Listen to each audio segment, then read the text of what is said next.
She said, let's just be friends. After 2 years together. I said perfect. Then I treated her exactly like I treat my other friends, with boundaries. She discovered what just friends really meant when I started dating her best friend. Original post I, 27 male, got the let's just be friends speech from my girlfriend Tara, 26, 3 weeks ago. We'd been together for 2 years, lived together for 1. I thought we were solid, talking about future plans, her sister's wedding next summer where I was supposed to be her +1, the whole thing. Then on a random Thursday evening, she sits me down. We need to talk. Me already knowing where this was heading. Okay. I love you, but I'm not in love with you anymore. I think we should transition to being friends. Transition? Yeah, you know. We get along so well, have the same friend group, similar interests. We'd make amazing friends. But not amazing partners? Looking uncomfortable. It's not like that. I just need to find myself, explore who I am outside of us. But I don't want to lose you completely. Me, so you want to break up but keep me around? When you say it like that, it sounds bad. I just think we're better as friends. We can still hang out, still be part of each other's lives. Here's what killed me. She said all this while already having packed a bag. Her friend Marissa was picking her up in an hour. She'd planned this whole thing out, down to having somewhere to stay. You've already got an exit strategy. I knew you'd be upset. Marissa said I could crash with her while we figure out the living situation. The living situation? Well, yeah, we'll need to sort out the apartment. But there's no rush. We're adults, we're friends, we can make this work. I sat there for a minute, processing. 2 years, living together, talking about kids someday. Now she wants to be buddies? Okay. Surprised? Okay. Yeah, let's be friends. You're right, we should be able to make this work as adults. She actually smiled, relieved. Like I'd just agreed to her perfect plan where she gets to dump me but keep all the benefits of having me in her life. Oh, thank God. I was so worried you'd hate me or make this difficult. See? This is why we're perfect as friends. She left that night. Marissa picked her up, gave me this pitying look like I was some kicked puppy. I just waved. The next morning, I did exactly what Tara asked. I treated her like a friend.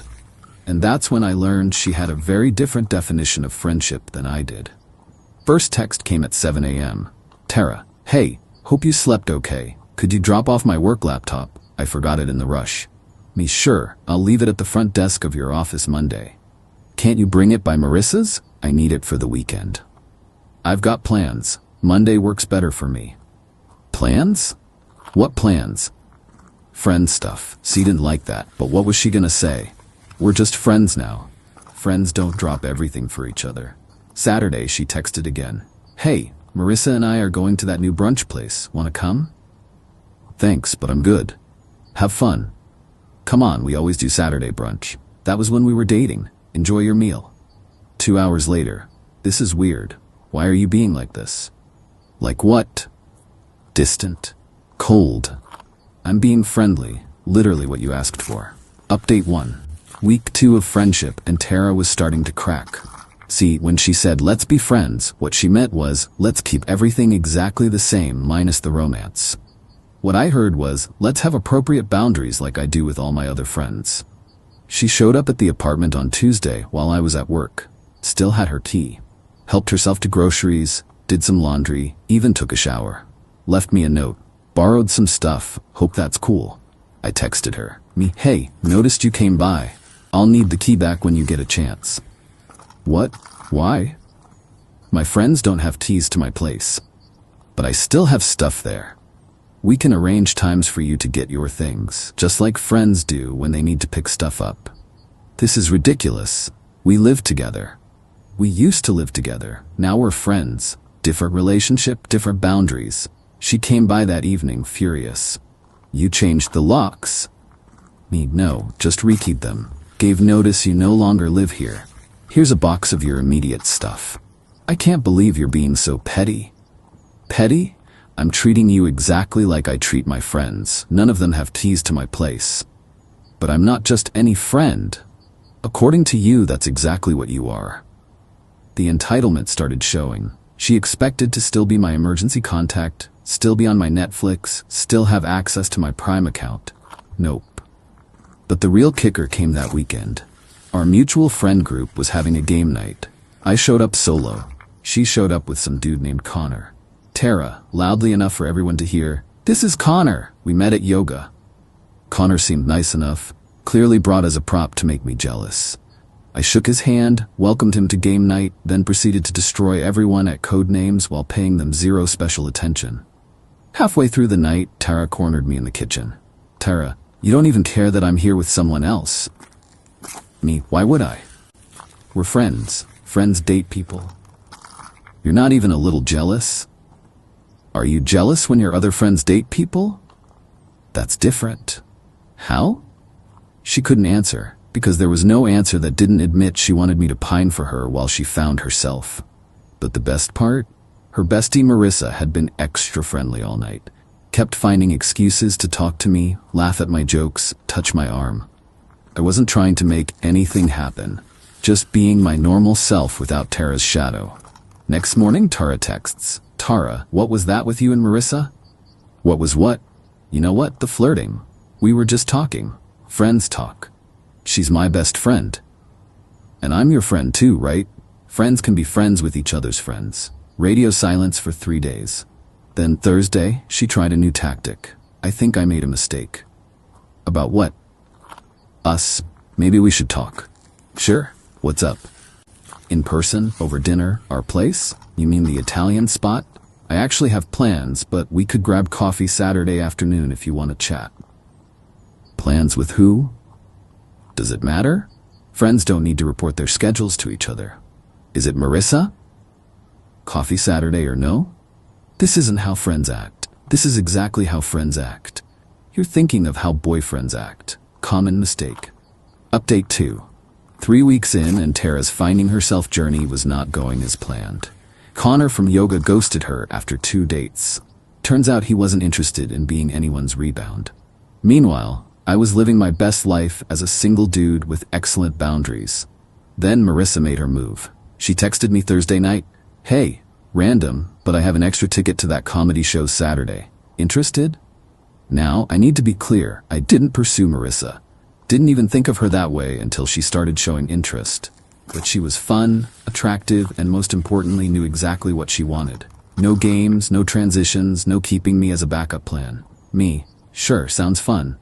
Marissa, great. Fair warning though, Tara's being weird about us hanging out, just wanted you to know. Noted. Still interested if you are. Definitely.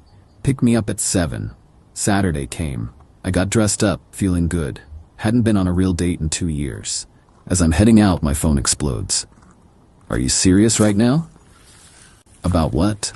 Marissa told me you're taking her out. She invited me to a comedy show. You can't date my best friend. Why not? We're both single. Because it's girl code. She can't date my ex. I thought I was your friend, not your ex. You know what I mean? I really don't. Friends don't have dibs on who their friends can date. She called 17 times. I put my phone on silent. The date with Marissa was fantastic. She was actually hilarious, something I'd never noticed when she was just Tara's friend. We talked about everything except Tara. Well, until the end. Marissa, I should probably tell you, Tara's losing it. She called me crying, saying I betrayed her. Me? How do you feel about that? Honestly, she's been a pretty crappy friend lately. Everything's about her journey and her growth. She literally told me last week that keeping you as a friend was her safety net in case she didn't find someone better. She said that? Word for word. That's actually what made me realize you deserved better, and that maybe I wanted to shoot my shot. We kissed goodnight. Nothing more, just a sweet first date kiss. I posted nothing online, told no one, but somehow Tara knew. Sunday morning 6 a.m. she's pounding on my door. Open up, I know you're in there. We threw the door. It's 6 a.m. Tara. I don't care, we need to talk now. About what? You kissed her, my best friend. Me and? I opened the door. She looked rough. Hair unwashed, eyes red, wearing the same clothes from Friday. You're doing this to hurt me. I'm living my life. You're the one who decided we shouldn't be together. I said friends, not that you could date my friends. You said you needed to find yourself. I'm letting you, while I move on. With Marissa? She's single, I'm single, we like each other. That's how dating works. She tried to push past me into the apartment. I blocked her. You don't live here anymore. I have things inside. Then schedule a time to get them, like we discussed. You're being cruel. Me, I'm maintaining boundaries. There's a difference. That's when the real entitlement showed. She started a campaign, calling mutual friends, spinning stories about how I was revenge dating her best friend, how I was manipulating the situation to hurt her. Some friends bought it, most didn't. Our buddy Jake called me, "Bro, Tara's saying you're only dating Marissa to get back at her." Me, did she mention she dumped me to find herself, but wanted to keep me around as a friend? She left that part out. Funny how that works. But Tara wasn't done. She tried to sabotage my work, called my office claiming to be my emergency contact, saying I was having a mental health crisis and needed time off. My boss called me in, concerned. "Boss, your girlfriend called, said you're struggling?" Me, ex-girlfriend, and I'm fine. She's having a hard time with the breakup. She seemed very convinced you needed help. Me, I'll handle it. Sorry she bothered you. Documented everything with HR. Started a paper trail just in case. Update 3. A month after the "let's be friends" conversation, Tara's carefully constructed plan had completely backfired. Marissa and I were officially dating. Nothing serious yet, just enjoying each other's company without the drama. Tara, on the other hand, was spiraling. She tried everything. First, she attempted to turn Marissa against me by sending her screenshots of our old conversations, love notes I'd written, intimate photos, clothed, but clearly couple photos. Marissa showed me everything. Marissa, she's trying to make me jealous of your past relationship. Me, is it working? No, it's actually showing me how patient you were with her BS. Then Tara tried the nuclear option. She claimed she was pregnant. Got a text at 2 a.m. "We need to talk. I'm late." Me, late for what? You know what I mean, I'm pregnant. Congratulations, who's the father? Are you serious? You. Interesting, considering we haven't had sex in 2 months. It can take time to show up. And you've been with how many guys since then? Connor from yoga? The dude from the bar Marissa mentioned? I can't believe you're accusing me of lying. Me, I'm not accusing. I'm doing math. If you're pregnant and think it might be mine, let's handle this properly. Doctor's appointment, paternity test when possible. Radio silence. Next day, she texts. False alarm, got my period. Convenient. But the real meltdown came when she realized I'd been serious about dividing our shared life properly. See, when she left, she assumed I'd keep paying for everything while she found herself. The apartment, the utilities, the shared phone plan we'd gotten for the discount. Got a call from her mom. Her mom? What's this about you canceling Tara's phone? Me, I removed her from my plan. She needs to get her own. Her mom, but she can't afford that right now. Then she should have thought about that before ending our relationship. You're being petty. After 2 years. I'm being practical. Friends don't pay each other's phone bills. Her mom, she made a mistake. She realizes that now. Then she learned a valuable lesson.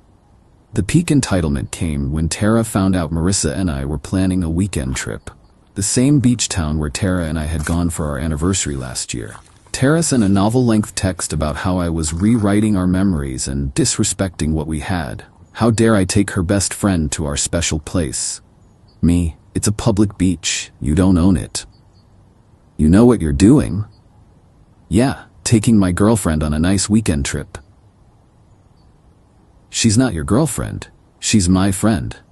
Was, past tense, she dropped you after you tried to guilt trip her for being happy. That's when Tara made her biggest mistake. She showed up at Marissa's work, caused a scene. Security had to escort her out. Marissa's boss was not amused. Marissa called me, shaken. She's lost it, completely lost it. She screamed that I stole her life. Want to file a restraining order? I might have to. This is insane. Final update. The restraining order was the wake-up call Tara needed. Well, that and getting fired from her job for missing too many days while having her various meltdowns. Turns out, finding yourself is hard when you're also stalking your ex and his new girlfriend. Last I heard from mutual friends, she moved back in with her parents. She's in therapy, Court mandated after the work incident. She's blocked on everything by both Marissa and me. Connor from yoga is dating someone else and posts about it constantly. She works part-time at a bookstore now, Kalu. The entitlement never fully broke though. She sent one last email before I blocked that too. I hope you're happy. You got everything you wanted. You turned my best friend against me, made me look crazy, ruined my life, all because you couldn't handle being just friends. I tried to let you down easy, to keep you in my life because I cared about you. But you had to be vindictive. You had to win. Well, congratulations, you won. You and Marissa deserve each other. I didn't respond. What was the point? In her mind, she's still the victim of some elaborate revenge plot instead of someone facing the consequences of her own choices. The truth? I never planned any of this. When she said, "Let's be friends," I took her at her word. I treated her exactly like I treat my friends, with boundaries, respect, and appropriate distance. The fact that she couldn't handle that says everything about what she really wanted. She wanted me to pine, to beg, to wait around while she played the field. She wanted the emotional security of knowing I was there while she looked for something better. When I didn't play that role, when I actually just treated her like a friend and moved on with my life, her whole plan collapsed. Marissa and I are still together. It's been good, drama-free, honest, adult. We joke sometimes about the insane way we got together, but mostly we just enjoy each other. Turns out dating someone who knows what they want is refreshing. My advice, when someone says they want to be just friends after a serious relationship, believe them. Then actually treat them like a friend. Nothing more, nothing less. Set boundaries, move on, live your life. Because here's the thing, real friends want you to be happy. They don't expect you to sit in limbo while they figure things out. They don't feel entitled to boyfriend privileges with a friend label. Tara wanted all the benefits of a relationship without any of the commitment. She wanted me to be her backup plan, her safety net, her emotional support while she explored other options. When I refused to play that role, when I took her at her word and treated her like just another friend, reality hit hard. The best part? I didn't do anything vindictive. Didn't seek out Marissa to hurt Tara. Didn't blast her on social media. Didn't try to turn people against her. I just lived my life, set healthy boundaries, pursued someone who actually wanted to be with me. Tara's downfall was entirely self-inflicted. She ended our relationship. She tried to keep me as a backup. She freaked out when I moved on. She harassed her best friend. She made scenes at work. She tried to manipulate everyone around her. All I did was exactly what she asked. I treated her like a friend. Turns out, that was the cruelest thing I could have done. Not because I meant it to be cruel, but because it forced her to face the reality of her choice. When you dump someone but expect them to act like they're still devoted to you, actual friendship feels like punishment. But it's not. It's just friendship. The thing she said she wanted. Funny how that works.